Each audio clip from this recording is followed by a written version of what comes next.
이제 하나님 말씀 받도록 하겠습니다. 하나님 말씀 우리 받도록 하겠습니다. 여호수아 2장 10절부터 18절까지만 읽도록 하겠습니다. 제가 먼저 하나님 말씀 읽겠습니다. 이에 여호수아가 그 백성의 관리들에게 명령하여 이르되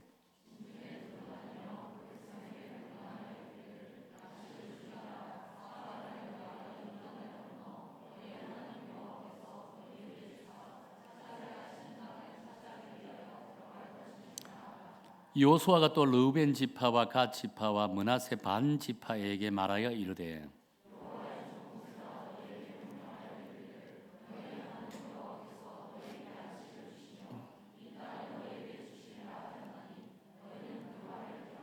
너희의 처자와 가축은 모세가 너희에게 준 요단 이쪽 땅에 머무려느니와 너희 모든 용사들은 무장하고 너희의 형제보다 앞서 건너가서 그들을 돕되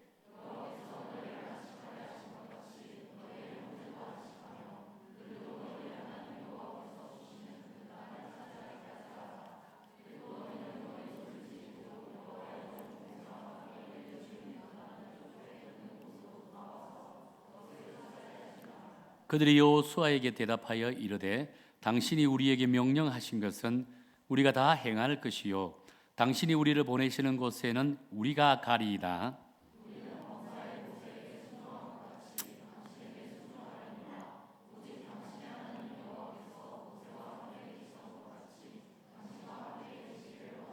같이 읽겠습니다. 누구든지 당신의 명령을 거역하며 당신의 말씀을 순종하지 아니하는 자는 죽음을 당하리니 오직 강하고 담대하소서. 아멘. 여러분 자칭 죽음을 경험하고 다시 살아났다, 살아 돌아온 분들의 간증을 들어보면 공통적으로 하는 말들이 있습니다. 아주 큰 강을 지났다가 되돌아왔다라고 하는 이야기입니다. 그리고 그 강을 요단강이라고 지칭을 한다는 겁니다. 우리 그리스도인은 요단강이라고 한다는 거예요. 요단강이라는 단어를 접할 때마다 우리는 자연스럽게 죽음이라는 단어를 떠올리게 만든다라고 한다는 겁니다. 그리고 장례식장에 가서 가장 많이 부르는 찬송가 가사 가운데 이런 가사가 있습니다. 며칠 후 요단강 건너가 만나리. 그만큼 우리 그리스도인들의 정서 속에는요, 요단강이라고 하면 죽음이라는 생각으로 이렇게 매치를 시키는 그런 모습을 보게 된다는 겁니다. 그런데 실제로 우리 그리스도인들에게 요단강은요, 죽음을 상징하는 그런 단어가 아니라고 할 수 있다는 겁니다. 이는 곧 가나안이 우리가 죽어서 가는 천국을 상징하지 않는 것과 일맥상통하다라고 할 수 있다는 거예요. 사실 우리 그리스도인들에게서 가나안은요, 하나님의 주권과 하나님의 통치가 임하는 것으로서 언제나 날마다 함께 하나님과 함께하며 그리스도인으로서 구원의 기쁨을 누리면서 살아가는 현재 삶의 현장이 가나안이라고 할 수 있다는 겁니다. 그래서 신학적인 용어로 이 가나안은 성화의 과정을 밟아가는 현재 저와 여러분들이 살아가고 있는 지금 이곳이 가나안이다라고 이렇게 이야기를 한다는 거예요.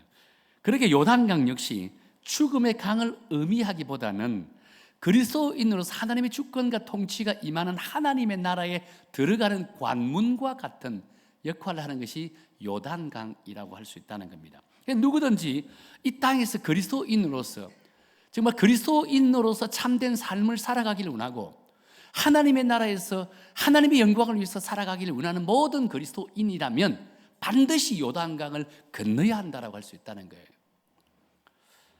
그런데 이상하게도 많은 그리스도인들이요, 이 요단강을 건너는 것을 대단히 힘들어합니다.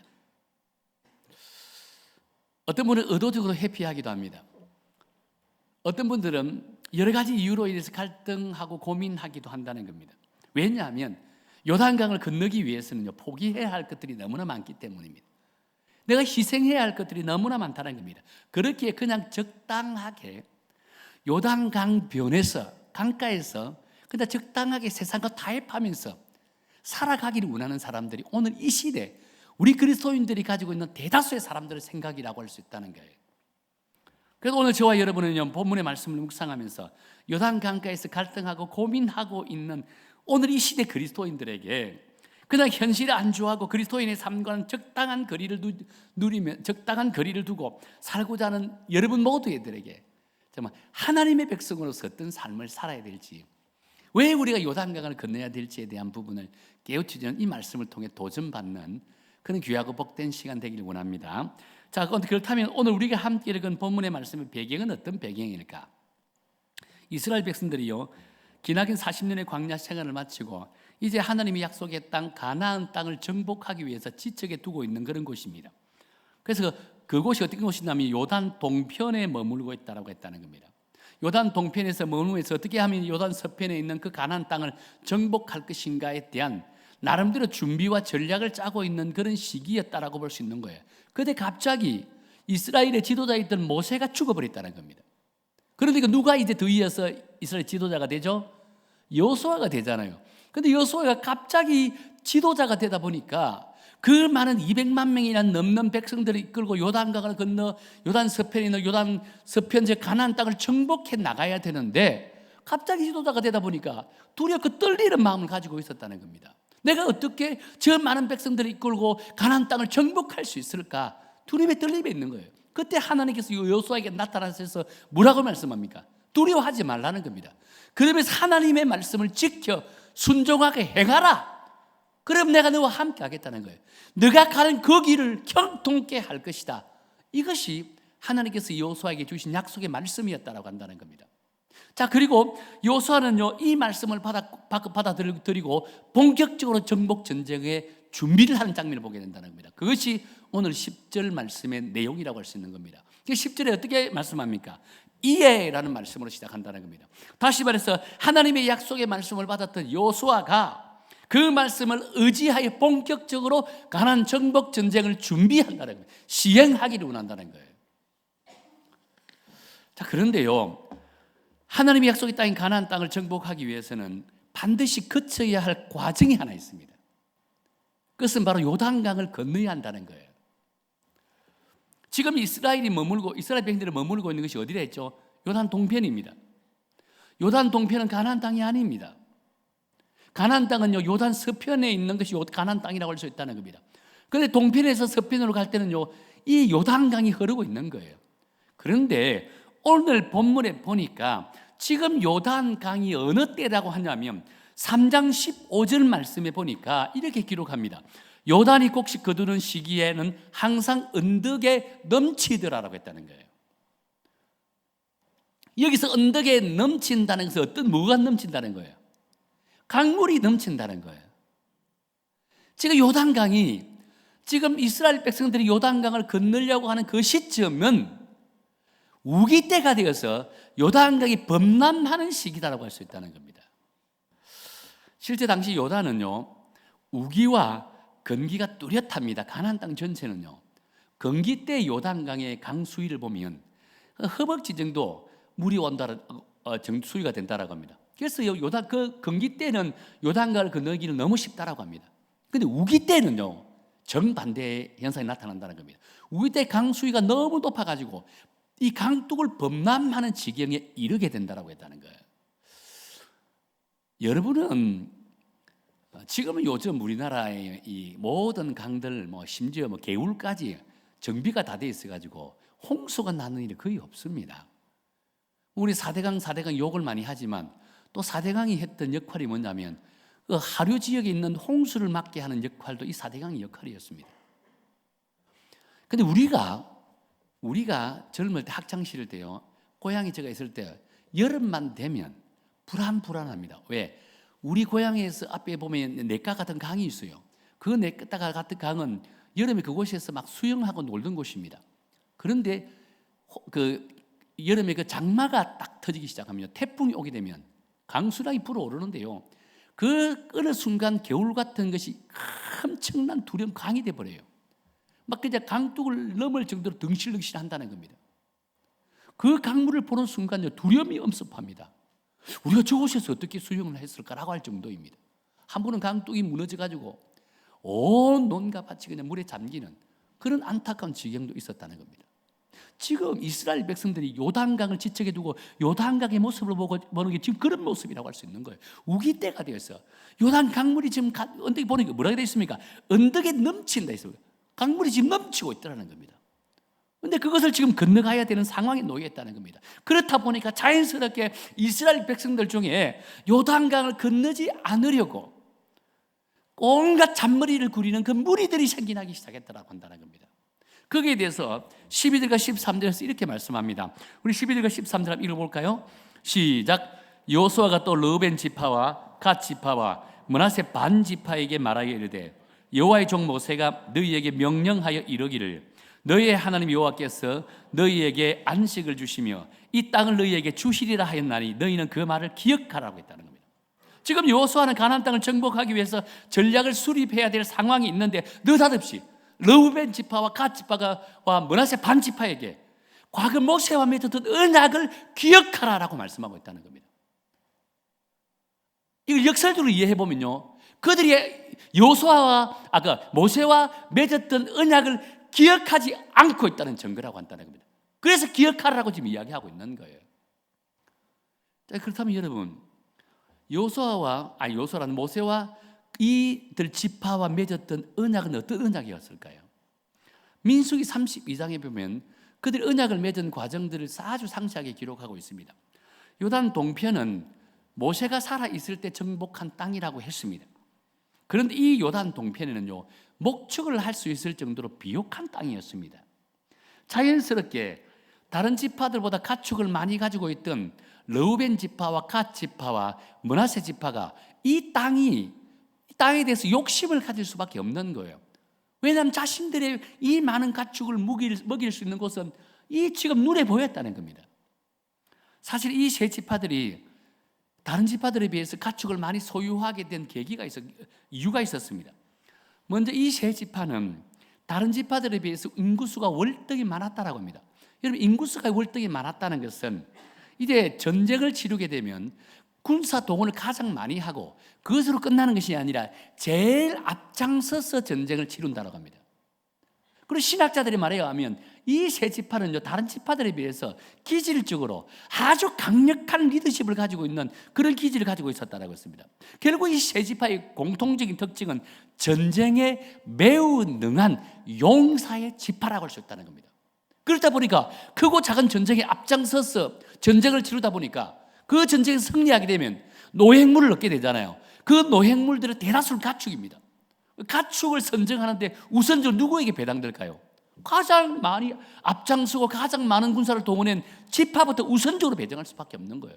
그러니까 이 세 지파가 다른 지파들보다 가축을 많이 소유했다고 한다는 겁니다. 여기에 대해서 32장 1절에 보면 이렇게 표현합니다.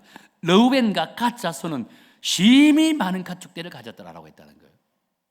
자연히 그들은 오직 자신들이 원하는 목축지만 나오면, 우리가 지금 가지고 있는 이 많은 이 양과 가축들, 소들, 이 가축지를 먹여 살리기 위해서는요, 이제 좋은 목초지가 나오면, 설령 그곳이 가나안 땅이 아니더라도 그 땅을 차지하겠다는 거예요. 그곳에서 가축을 하면, 목축을 하면서 그냥 편안하게 잘 살겠다는 겁니다. 이런 마음을 지금 가지고 있는 거예요. 그래서 그런데 그런 생각을 갖고 있을 때 마침내 그들이 꿈꾸던 초원이 나타났다는 겁니다. 그 초원이 이 32장 1절 하반절에 보면 이렇게 기록합니다. 그들이 야셀 땅과 길르앗 땅을 본즉 그곳은 목축할 만한 장소인지라 하겠다는 겁니다. 야셀 땅과 길르앗 땅이 나타난 거예요. 그것을 보면서 눈이 번쩍 뜨이는 거예요. 이곳이 우리 땅이다. 이곳이 많은 가축을 먹일 수 있는 목초지다. 여기서 우리가 살아야 되겠다라고 생각했다는 거예요. 이 땅이면 자신들의 가축을 먹이고 충분히 배불리 먹고 살 수 있는 곳이다 라고 생각한 거예요. 이것이 좋사오니 우리는 요단강을 건너가지 않아도 된다는 겁니다. 요단강가에서 소나 양이나 먹으면서 편안하게 우리 살아가겠다라고 생각했다는 겁니다. 그런데 여러분, 지금 이들의 생각에는 심각한 문제가 있다는 겁니다. 왜 문제가 있을까요? 그래서 곧 이들은 지금 하나님의 약속을 망각하고 있습니다. 하나님의 언약을 망각하고 있다는 거예요. 하나님이 그들에게 주신 사명을 망각하고 있다는 거예요. 하나님이 그들에게 주신 사명이 무엇입니까? 가나안 땅을 정복하라고 했다는 거예요. 근데 지금 가나안 땅에 정복하지 않고 지금 이곳이 조사원이 우리 가축들을 기르면서 편안하게 이곳에 살겠습니다라고 하고 있다는 거예요.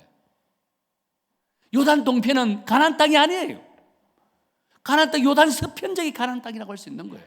그 요단 동편에서 우리 가축을 먹을 수 있는 목초지가 있으니까 여기서 편안히 살겠다는 거예요. 이게 얼마나 안타까운 일이라고 할 수 있을까요? 그래서 모세는 이들 지파에게 화를 냅니다. 화가 나죠, 지도자 입장에서는. 그 뭐라고 이야기합니까? 그 내용이 민수기 32장 6절부터 7절 말씀입니다. 우리 한번 읽을까요? 시작. 모세가 갓 자손과 르우벤 자손에게 이르되 너희 형제들은 싸우러 가느거들 너희는 여기 앉아 있고자 하느냐? 너희가 어찌하여 이스라엘 자손에게 낙심하게 하였어? 여호와께서 그들에게 주시는 땅으로 건너갈 수 없게 하려 하느냐라고 했습니다. 지금 모세가 그들 세 지파에게 화를 냅니다. 뭐라고 이야기합니까? 너희만 사람이냐? 나머지 지파들은 어떻게 하라고? 이 지파들도 너희 따라서 이곳에 살려고 한다면 하나님이 우리에게 주신 사명인 즉 가나안 땅을 누가 정복하느냐는 거죠. 막 화를 냈습니다. 얼마나 화가 나갈까요? 똑같이 지금 가나안 땅을 정복하기 위해서 광야에 40년 동안 그렇게 고생하면서 요단 동편까지 왔습니다. 이제 강만 건너서 기도한 스펙은 정복하기만 하면 되는데 여기가 조사오니 눈에 보이는 목초지가 막 눈에 바짝바짝하니까 그게 정신이 쏠려서 우리는 여기가 조사오니 지금까지 우리가 전쟁할 때마다 맨 앞장서서 전쟁을 했기 때문에 이제 우리는 빼주세요. 여기서 편안하게 살겠습니다. 말 같은 소리를 하고 있잖아요. 제가 지도자도 화가 날 거예요. 막. 그런데 모세는 마음이 참 이게 온유한 것 같아요. 화가 나지만 그럼에도 불구하고 그들의 이 요구에 강력한 요구에 모세는요 조건부 응답을 해준다는 겁니다. 조건부 응답. 그 어떤 내용입니까? 좋다. 그렇다면 여기서 내가 여기 땅을 너희들에게 주겠다. 단 한 가지 조건이 있다는 겁니다. 그 조건은 뭐냐면 이제 가나안 땅을 정복해야 되는데 너희들이 가장 앞장서서 요단강을 건너 가나안 땅에 있는 모든 원주민들을 다 내가 쫓을 때 그런 전쟁에 가장 앞장서라. 그리고 정복하게 되면 정복 다 끝나게 되면 너희들 지파에게 이 땅을 분배해 주겠다라고 했다는 겁니다. 그러자 이 세 지파는 모세의 제안을 받아들였다는 겁니다. 그래서 모세와 이들 지파의 언약이 여기서 맺어지게 되었다라고 했다는 겁니다. 이것이 오늘 본문에서 말씀하고 있는 그 언약이라고 할 수 있는 거예요. 자, 그렇다면 여러분, 요사가 왜 이 시점에 이 세 지파들에게 이 말씀을 끄집어내었을까? 아마 그들 중에 상당수가 요단강을 건너고 싶지 않은 마음을 갖고 있었던 것 같아요. 건너기를 원하지 않는 사람들이 많았던 것 같아요. 왜 그럴까요? 지금 요단강을 건너는 시기에 어느 시기라고요? 건기입니까? 우기입니까? 우기라고 했잖아요. 우기는 강이 범람하는 시기라 했습니다. 강이 범람하는 시기에 배도 없고 다리도 없어요. 그냥 200만 명이라는 사람들이 그 강을 건너가야 돼요. 이는 마치 자살행위나 마찬가지라고 할 수 있는 거예요. 불 속에 뛰어드는 것과 마찬가지라고 할 수 있는 거예요. 그걸 두려울 수밖에요. 그러니까 우리 이미 분배받은 이 땅에서 편안히 우리는 살겠습니다라고 이야기하는 거예요. 그러니까 모세가 그들에게 강력하게 하나님과 맺었던 언약을 기억하라 라고 하면서 경고의 메시지를 던졌다는 것입니다. 여러분, 지금 이들 지파의 행동은요 마치 40년 전으로 되돌아가서 가데스 바네에서 불순종했던 그 행동이 똑같이 지금 일어나고 있는 모습을 보게 된다는 겁니다. 지금 이스라엘 백성들은요 가나안 땅을 정복해야 될 사명을 갖고 있다는 거예요. 근데 지금 이들이 거주하고 있는 땅은 약속의 땅 가나안이 아니라고 했잖아요. 그럼에도 불구하고 지금이 좋사오니, 지금이 행복하오니 왜 자꾸 요단강을 건너라고 재촉합니까? 우리 여기서 가면 살겠습니다 라고 하는 이런 안타까운 마음과 생각을 갖고 있다는 겁니다. 여러분, 이런 행동은 공동체를 파괴하는 지극히 이기주의적인 행동이라고 할 수 있다는 겁니다. 이들 행동으로 인해서 200만 명이라는 이스라엘 백성들의 공동체가 한순간에 무너질 수 있다는 겁니다. 대단히 위험한 발상이고 대단히 위험한 행동이라고 할 수 있다는 겁니다. 그러니 여호수아 입장에서는 속에서 열불이 막 터져 오를까요? 올 수밖에요. 그래서 모세와 이들 지파가 맺었던 언약을 다시금 대시해 주면서 그것을 기억하라 라고 하는 경고의 메시지를 그들에게 던졌다는 겁니다. 그런데 다행스럽게 감사한 것은 이 말씀을 들었던 지파들이 어떻게 합니까? 16절에 보면 이렇게 말씀합니다. 16절입니다. 시작. 그들이 여호수아에게 대답하여 이르되 당신이 우리에게 명령한 것은 우리가 다 행할 것이요 당신이 우리를 보내시는 곳에는 우리가 가리다. 감사하게 그들이 이 여호수아의 말씀에 받아들이고 오케이, 내가 당신이 하는 말대로 그대로 행하겠습니다 라고 하는 이런 순종의 모습을 보게 되었다라고 한다는 겁니다. 그렇습니다. 우리가 인생을 살다 보면 끊임없이 요단 강변에 서서 건너야 될까 말아야 될까 끊임없이 갈등과 고민을 할 때가 많다라고 한다는 겁니다. 과연 지금 건너는 게 맞을까? 아니면 조금 있다가 건너, 내가 지금 하고 있는 사업이 좀 안정되고 내가 요즘 직장을 위해서 열심히 기도하고 있는데 준비하고 직장이 확정되고 나면 우리 집안이 안정되고 나면 그때 요단강을 건너지 라고 하는 생각을 가진 사람들이 참으로 많다라고 할 수 있다는 겁니다. 분명 머리는 요단을 건너라고 합니다. 그런데 주변 환경에서 일어나는 모든 일들을 바라보면 마음이 동하지 않습니다. 행동이 동하지 않는다는 겁니다. 그렇다 보니까 새로운 도전보다는 그냥 현실에 안주하고 싶은 마음이 너무나 많다라고 할 수 있다는 겁니다. 지금 이 자리가 좋사니 여기가 좋사니 편안하게 살고 싶은 그런 마음들이 너무나 많다는 겁니다. 그 정도 하면 다행입니다. 그런데 자기가 건너기 싫으니까 주변 사람들까지 충동하는 경우들이 너무나 많다는 겁니다. 꼭 주변 사람 붙들고 자기는 그래도 요단강을 건너고 싶은 마음이 건너려고 하는데 그 사람을 붙들고 이야기합니다. 야, 지금 요단강 건너면 우리 다 죽어. 자살행위나 마찬가지야. 왜 하필 지금이냐? 건기 때 되면 그냥 걸어갈 수 있는데 이해가 되냐? 너 이해돼? 이해 안 되잖아. 지금 또 어느디가 추수할 때야. 손이 필요한 때. 지금 바쁜데 왜 지금 이 요단강을 건너라 할까? 너 이해돼? 안 되지? 반대해. 자기만 불순종하면 되는데 주변 사람들까지 충동하고 주변 사람들까지 부정적인 사람으로 만들어버리는 참으로 안타까운 모습을 갖게 되는 것이 오늘 본문에 나와 있는 이들의 안타까운 모습이고 오늘 이 시대에 살아가고 있는 연약한 우리 그리스도인들의 모습이라고 할 수 있다는 겁니다. 자, 그렇다면 여러분, 이스라엘 백성들이 왜 요단강을 건너가기를 두려워했을까요? 제가 계속 말씀하고 있습니다. 이들이 두려움에 사로잡힌 이유는요, 바로 내가 요단강을 건너가려고 했기 때문입니다. 내가 자기 능력으로, 자기 의로, 자기 계획으로 요단강을 건너라고 했기 때문에 두려울 수밖에 없다는 거예요. 과거 홍해를 건너게 하셨던 전능하신 하나님을 깡그리 잊은 채 범람하고 있는 요단강만 바라보니까 요단강이 두려울 수밖에 없다라고 한다는 겁니다. 그래서 하나님께서는요, 이스라엘 백성들에게 요단강을 건너라고 하시면서 제일 먼저 내린 명령이 어떤 명령인 줄 아세요? 여호수아 3장 5절에 보면 이렇게 명령합니다. 우리 한번 읽을까요? 시작. 여호수아가 또 백성에게 이르되 너희는 자신을 성결하게 하라. 여호와께서 내일 너희 가운데서 기이한 일을 행하시리라 라고 했다는 겁니다. 이는 그 요단강을 건너기 전에 너희 자신들에 있는 모든 죄를, 불순종한 죄를 회개하라는 겁니다. 하나님의 백성으로서 성결하고 거룩한 마음을 가지라 했다는 겁니다. 왜 그렇게 말씀하셨을까요? 지극히 인간적이고 세속적인 생각들, 그런 생각에 빠져 있으면 내 판단이 앞서게 되고 내 계획이 앞서게 되고 내 능력 때문에 교만해질 수 있다고 한다는 겁니다. 뿐만 아니죠, 지극히 세상적인 삶 속에 살아가다 보니까 과거 자신의 조상들에게 홍해를 건너게 해주셨던 그 하나님의 은혜를 망각하게 되어진다라고 말씀하고 있다는 겁니다. 그것을 회개하라고 한다는 거예요.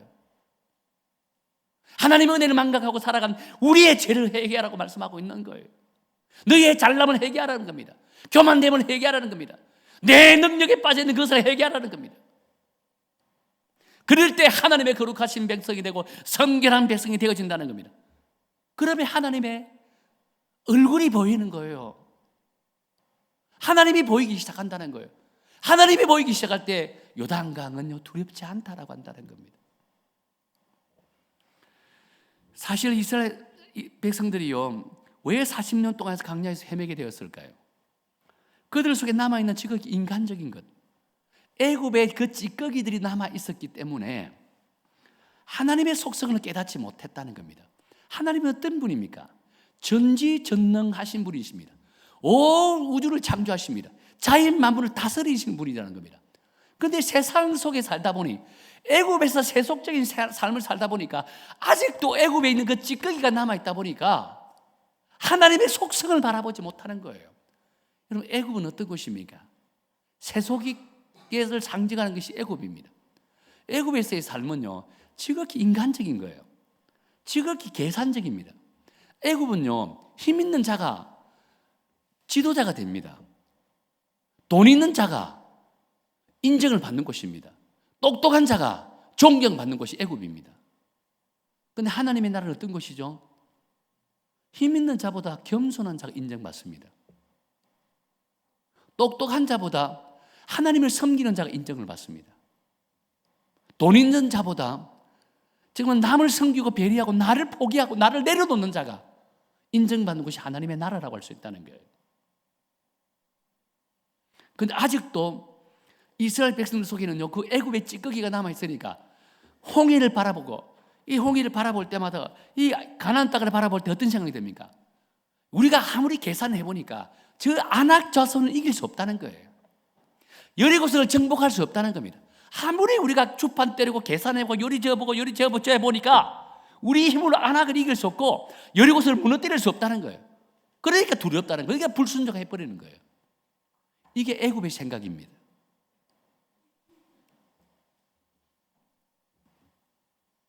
이러한 사실을 하나님께서는 너무나 잘 아셨습니다. 더 이상 이제 불순종의 죄를 범하지 않게 하기 위해서, 그래서 그들에게 회개하라고 말씀하고 있는 거예요. 이 회개는요, 너희가 가지고 있는 이 애굽의 생각을 내려놓으라는 겁니다. 잘난 내 생각과 내 능력과 내 계획들을 다 내려놓으라고 말씀하고 있는 겁니다. 그럴 때 정녕 전지전능하신 능력의 하나님을 바라볼 수 있다라고 이야기하는 거예요. 실제로 하나님께서 요단강을 건너는 이스라엘 백성들에게 어떤 말씀을 주셨습니까?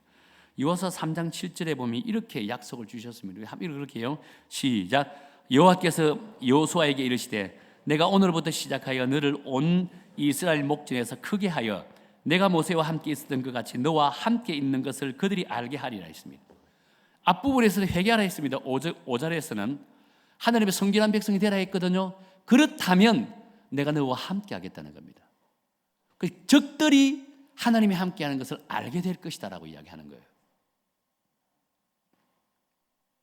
그렇습니다. 우리는 전지전능하신 능력에 하나님을 바라보기 위해서는요, 지극히 우리 속에 있는 세속적인 것, 인간적인 것 다 내려놓아야 된다는 겁니다. 그럴 때 하나님을 바라볼 수 있다라고 말씀하고 있는 겁니다. 사랑하는 성도 여러분, 오늘날에도 르우벤과 갓 지파와 므낫세 지파의 근성을 갖고 살아가고 있는 안타까운 그리스도인들이 있다라고 한다는 겁니다. 세상을 바라보고 있는 하면 그냥 그곳에서 인생을 편안하게 살고 즐기면서 살고 싶어요. 날마다 하나님께서 말씀을 통해 요단강을 건너라고 외치고 있지만 내 삶의 환경은 그냥 그대로 살고 싶은 것이 오늘 우리들의 마음이라고 할 수 있다는 겁니다. 가끔은 내 양심의 소리가 나를 요단강을 건너도록 인도하지만 막상 요단강을 건너려고 하니까 왜 그리 두려운 것들이 많은지요? 왜 그리 포기할 것이 많은지요? 왜 그리 나의 발목을 붙들고 있는 것들이 많은지요? 그러니까 분명한 것은요, 우리가 하나님으로부터 부름받은 백성이라고 한다면 반드시 요단강을 건너야 한다는 거예요. 그것이 하나님의 택함받은 백성들이 가야 될 구원의 길이자 사명자의 길이라고 한다는 겁니다. 비록 그 길은 힘들 수 있어요. 고난의 길일 수 있습니다. 또 가나안 땅에 들어가도 하나님의 나라를 이루어 나가는 일들이 결코 쉬운 것은 아닙니다. 그럼에도 불구하고 우리가 하나님의 부름을 받았다면 그 고난과 그 힘들고 어려운 것들을 극복해 나가며 요단강을 건너야 한다는 겁니다. 그럴 때 우리는요, 가나안 땅에서 비로소 하나님이 함께 하시고 그것은 날마다 승리하는 그런 믿음의 성도로서 삶을 살아가게 될 줄로 저는 믿습니다. 존 버년이 쓴 철로 역정이라는 책을 여러분 너무 잘 아실 것입니다. 아마 많은 분들이 읽어보셨을 거예요. 그 클라이막스 부분에 어떤 장면이 나옵니까? 주인공으로 등장하는 크리스찬이 천국으로 들어가기 전에 마지막 이제 건너야 할 강에 대한 이야기가 등장하게 되잖아요. 순례길을 거의 마쳐갈 점에 크리스찬은요, 마지막 가는 길에 소망이라는 사람과 함께 동행을 하게 됩니다. 천국문을 향해서 이제 발걸음 내딛는데 갑자기 저 멀리서 얼굴 위에 빛이 나는 두 사람이 등장을 합니다. 그 두 사람을 만나게 되는데 그 두 사람이 크리스찬에게 이렇게 이야기를 합니다. 당신들은 이제 두 가지 어려움만 통과하면 천국에 들어갈 수 있습니다 라고 했다는 거예요. 그래서 크리스찬과 소망은 그 빛난 얼굴 한 두 사람과 함께 길을 갑니다. 한참 가고 있는데 갑자기 보니까요, 큰 강물이 나타나는 거예요. 강물을 바라보는 거예요. 강 깊이도 어마어마하게 보이는 거예요. 그런데 강을 건너하니까 다리가 없어요. 배가 없어요. 아무것도 없습니다. 어쩔 수 없이 이제 이 크리스찬은요, 강물에 발을 탁 담갔습니다. 강을 툭툭 들어가는데 갑자기 막 온몸이 강물에 빨려 들어가기 시작한다는 겁니다. 빨려 들어가는 순간에 기쁨과 공포가 막 엄습해오기 시작합니다. 그냥 막 공포가 엄습해오니까 두려워 떨기 시작합니다. 그러자 지나온 시간들이 그냥 주마등처럼 흘러가는 거예요. 지었던 죄들이 막 생각나기도 하고. 자, 그런 가운데 어떤 일이 벌어지게 됩니까? 한참 이제 강물이 흘러가고 있을 때 이제는 뭐 죽었다 생각하고 하나님 나를 버리셨다라고 생각하는 그 시점에 소망이 옆에서 크리스찬에게 이렇게 위로의 말을 주게 됩니다. 뭐라고 이야기했냐면요, 이 강을 건널 때 당신이 느끼는 불안과 고통은 하나님이 당신을 버렸다는 표시가 아니라 당신이 지나온 삶 속에서 받은 하나님의 선하신 은혜를 기억하고 있는지, 그리고 슬픔과 고난의 때에 그분을 의지하고 있는지를 시험하기 위함입니다. 힘을 내세요. 기운을 차리세요. 이 말을 들었던 크리스찬은요, 그 고통 속에서 정신을 차리고 다시금 힘을 얻었다는 겁니다. 그러면서 하나님을 향한 믿음을 가지고 천국을 바라보았다는 거예요. 그러니까 강물이 점점 이제 가라앉기 시작했다는 거예요. 크리스찬은요, 이제 강물을 건너게 되었다라고 한다는 거예요. 그렇습니다. 요단강은 누구나 건너가야 될 강이지만 우리에게는 두려움의 상징이 될 수 있고 어느 누구도 피해갈 수 없는 필연적인 강이라고 할 수 있다는 겁니다. 그렇다면 필연적으로 건너가야 될 강이라면 이왕이면 기쁨으로, 즐거움으로, 행복하게 건너가야 되지 않겠습니까? 그럼 어떻게 해야 즐거운 마음으로, 기쁜 마음으로, 행복한 마음으로 그 강을 건널 수 있을까요? 우리에게 딱 하나가 있습니다. 그것은 우리를 대신해 십자가에 돌아가신 예수 그리스도, 그분을 바라보는 거예요. 그 십자가를 바라보는 거예요. 그럴 때요, 십자가를 바라보고 그분을 바라볼 때 세상이 보이지 않습니다. 강물이 보이지 않는다는 거예요. 그분의 인도하심에 따라 한 발자국 한 발자국 디디기만 할 때 어느 순간 우리는 강을 건너게 되었다라고 말씀하고 있는 거예요. 혹시 여러분 중에 아직도 요단강에 대한 두려움 때문에 광야를 바라보고 요단강 경계선에서 서 있고 있는 분들은 없습니까?